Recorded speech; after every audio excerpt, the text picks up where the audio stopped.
തേങ്കിടിജിയായിട്ടുള്ള ബന്ധം 1970-കളിൽ ആരംഭിച്ചതാണ്. അന്ന് സംഘത്തിൻ്റെ പ്രചാരകൻ എന്ന രീതിയിൽ അദ്ദേഹത്തോടുള്ള പരിചയം ആരംഭിച്ചു. പിന്നീട് 1973 മുതൽ ആ ബന്ധം കുറേ കൂടി ദൃഢമാവാൻ തുടങ്ങി. കാരണം അന്ന് ചെന്നൈയിൽ RSSൻ്റെ പ്രാന്ത വ്യവസ്ഥാ പ്രമുഖും കാര്യാലയ പ്രമുഖുമായി ഞാൻ പ്രവർത്തിച്ചു കൊണ്ടിരുന്ന കാലഘട്ടമായിരുന്നു. പല പരിപാടികൾക്കായി തേങ്കിടിജി വരുന്ന സമയത്ത് അദ്ദേഹം അധികവും കാര്യാലയത്തിലാണ് താമസിച്ചിരുന്നത്. അത് കാരണം ബാങ്കിൻ്റെ പരിപാടിയായാലും വേറെ ഏത് പരിപാടിയായാലും അദ്ദേഹം കൂടെ വരാൻ പറയും. അങ്ങനെ പല പരിപാടികളിൽ പോയി പരിചയമുണ്ട്. പിന്നീട് 1984 ഭാരതീയ മസ്ദൂർ സംഘത്തിൻ്റെ ചുമതല കിട്ടിയത് മുതൽ ഒരു വർഷത്തിൽ 2-3 പ്രാവശ്യമെങ്കിലും അദ്ദേഹത്തിനെ കാണാനും സംസാരിക്കാനും പല സംഗതികൾ മനസ്സിലാക്കാനുമുള്ള ഒരു സന്ദർഭങ്ങൾ കിട്ടുകയുണ്ടായി. അദ്ദേഹത്തിൻ്റെ പല പ്രസംഗങ്ങളിൽ അതുപോലെ വ്യക്തിഗതമായിട്ടുള്ള സംഭാഷണങ്ങളിൽ നിന്ന് നമുക്ക് ധാരാളം സംഗതികൾ മനസ്സിലാക്കാൻ പറ്റും. ചെറിയ ചെറിയ സംഗതി തൊട്ട് വലിയ സംഗതി മനസ്സിലാക്കാൻ പറ്റും.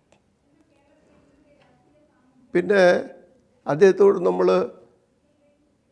അടുത്ത് പോകുന്ന സമയത്ത്, അടുത്ത് പഴകുന്ന സമയത്ത് എത്രത്തോളം ഒരു മഹത് വ്യക്തിയോടാണ് നമ്മൾ പഴകുന്നത് എന്നുള്ള വിചാരം നമുക്ക് വരില്ല.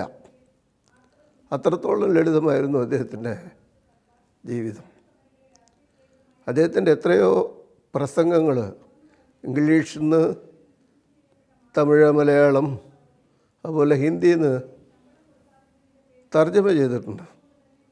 പ്രത്യേകിച്ച് പരിപാടികളിൽ, പബ്ലിക് മീറ്റിങ്ങുകളിൽ. ആ സമയത്ത് നമുക്ക് എന്തെങ്കിലും അറിയാത്ത വാക്കുകൾ അദ്ദേഹം ഉപയോഗിക്കുകയാണെങ്കിൽ അദ്ദേഹത്തിന് അറിയാം നമ്മൾ ഏതൊക്കെ മനസ്സിലാക്കാൻ പറ്റും. സാധാരണ പ്രയോഗത്തിലില്ലാത്ത വാക്കുകൾ വരുന്ന സമയത്ത് ആ വാക്കിനെ പറ്റി ഒരു ചെറിയൊരു എക്സ്പ്ലനേഷൻ കൊടുക്കും. അത് കൊടുക്കുന്ന സമയത്ത് തർജ്ജമ ചെയ്യുന്നവർക്ക് അത് സുഖമാണ്. ഇതാണ് അദ്ദേഹം പറയുന്നത് നമുക്ക് പറയാൻ എളുപ്പമാണ്. പിന്നീട് നീട്ടി പറയില്ല.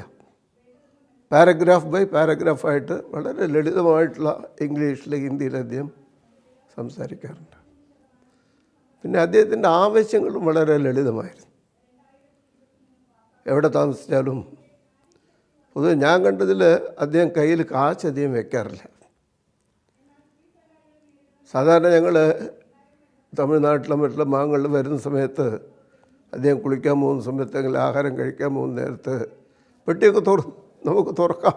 അത്രത്തോളം പരസ് തുറന്ന് നോക്കും. നമ്മൾ കാശുണ്ടോ നോക്കിയാൽ വളരെ കമ്മിയായിരിക്കും. അപ്പോൾ നമ്മളെന്ത് പോകുമ്പോൾ ഒരു തുക അതിനകത്ത് പോകുന്ന സമയത്ത് പറയും ഇങ്ങനെ കുറച്ച് കാശ് വെച്ചിട്ട്.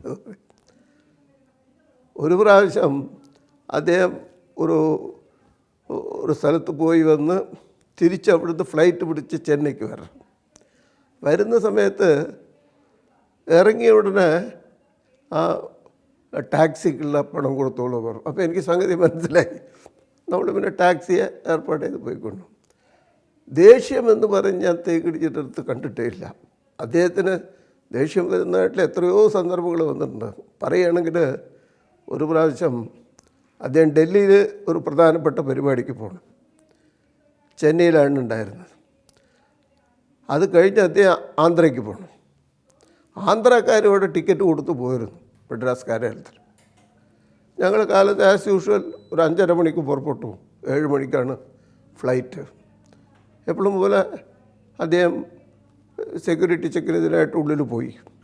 ഒരു 10 നിമിഷം കഴിഞ്ഞുകൊണ്ട് അദ്ദേഹം തിരിച്ചു വന്നിട്ട് പറയാണ്, ഈ ടിക്കറ്റ് ഇന്നലെ പോകേണ്ട ടിക്കറ്റാണ്.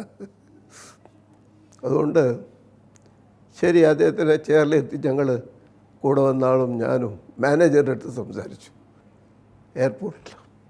അദ്ദേഹം പറഞ്ഞു അതെന്തോ അബദ്ധം പറ്റിയതാണ്, ഡേറ്റ് നോക്കാതെ.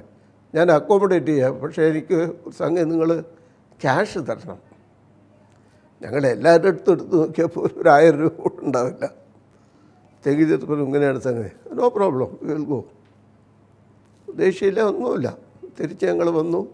പിന്നെ വന്നതിന് ശേഷം എയർപോർട്ട് ബുക്കിങ്ങിലുള്ള നമ്മുടെ ആളായിട്ട് സംസാരിച്ച് അദ്ദേഹം ഈ ടിക്കറ്റ് അങ്ങോട്ട് മാറ്റി തന്നു നമുക്ക്. ഞാൻ പറയുന്നത് സാധാരണ നമ്മളൊക്കെ ആണെങ്കിൽ പോലും പൊട്ടിത്തെറിച്ചു. ഒരു പ്രധാനപ്പെട്ട പരിപാടിക്ക് പോകുന്ന സമയത്ത് ഇത്തരത്തിലുള്ളൊരു സംഗതികൾ നടക്കുക എന്ന് പറഞ്ഞാൽ അത് നടക്കില്ല.